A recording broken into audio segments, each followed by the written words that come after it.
प्यारे देशवासियों, नमस्कार। हमारे देश की न्याय जो प्रणाली है, न्याय प्रक्रिया जो है, वो बहुत ही खतरनाक हालत में पहुंच गई है।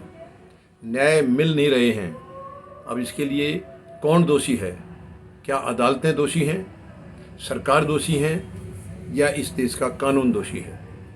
ये 140 करोड़ लोगों को सोचने की ज़रूरत है, मंथन करने की ज़रूरत है, क्योंकि हमारी सरकारें बिल्कुल जवाबदेही नहीं निभा रही हैं, अपनी जिम्मेवारी को बिल्कुल नहीं निभा रही हैं। अब आप देखिए, महिलाओं की सुरक्षा की हालत इतनी जर्जर हो चुकी है। अभी हाल में आपको पता होगा, देश में बहुत बड़ा चर्चित एक निर्भया कांड हुआ था, और उससे कुछ महीने पहले छावला कांड भी था। छावला कांड भी यानी गैंगरेप और मर्डर, ये दोनों घटनाएं थी। ये एक बच्ची थी 19 साल की, जो अपने काम से वापस आ रही थी, और घर पहुंचने से थोड़ा सा पहले ही उस बच्ची का अपहरण कर लिया गया।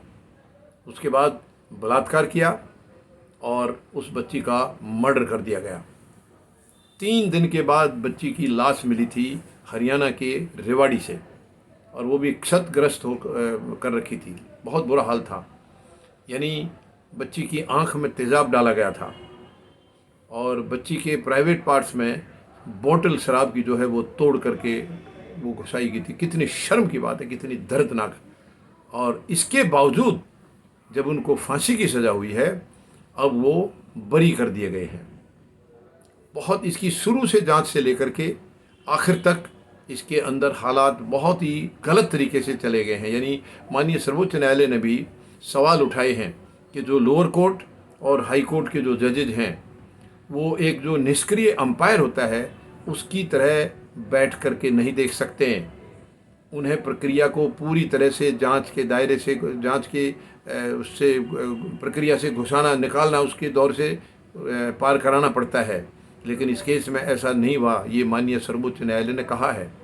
यानी 49 गवाह थे, और बचाव पक्ष ने 10 के साथ कोई जरह की नहीं, 10 गवाहों के साथ कोई जरह नहीं की, और अपहरण के प्रत्यक्षदर्शी होते हुए भी ये बरी कैसे हो गए? यानी लोअर कोर्ट ने भी और हाई कोर्ट ने भी, पुलिस ने जो लिख के दी है, जो कहानी लिख के दी है, जो दे दी है, उसी के ऊपर विश्वास कर लिया गया है। इसके ऊपर गंभीरता से जांच नहीं हुई है। और जबकि जो निर्भया कांड हुआ था, जो कि बहुत ही मशहूर केस देश में हुआ था, निर्भया कांड के बाद कानून में कुछ बदली भी किया गया, उसके बावजूद भी इस बच्ची को न्याय नहीं मिल पाया। यानी हमारी कानून के बदलने के बावजूद भी न्याय प्रक्रिया में कोई सुधार नहीं आया है। आखिर क्यों? कब तक ये ऐसा चलेगा? कब तक हमारी बहन बेटियां अत्याचार सहन करती रहेंगी? कब तक ये समाज इस तरीके से गंदी हरकत करता रहेगा? और कब तक जो बाकी सभ्य समाज है वो कलंकित होता रहेगा, अपने आप को शर्मिंदगी महसूस करता रहेगा? ये बहुत ही शर्म की बात है। सरकारों को इसके ऊपर गंभीरता से विचार करना होगा।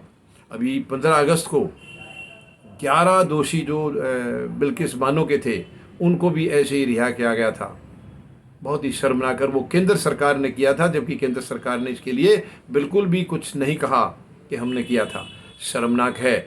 मैं सरकार से, प्रधानमंत्री महोदय से निवेदन करता हूं, गंभीरता दिखाइए, आप जनता के प्रति गंभीरता दिखाइए। ये शर्मनाक है। धन्यवाद। जय जवान, जय किसान, जय हिंद।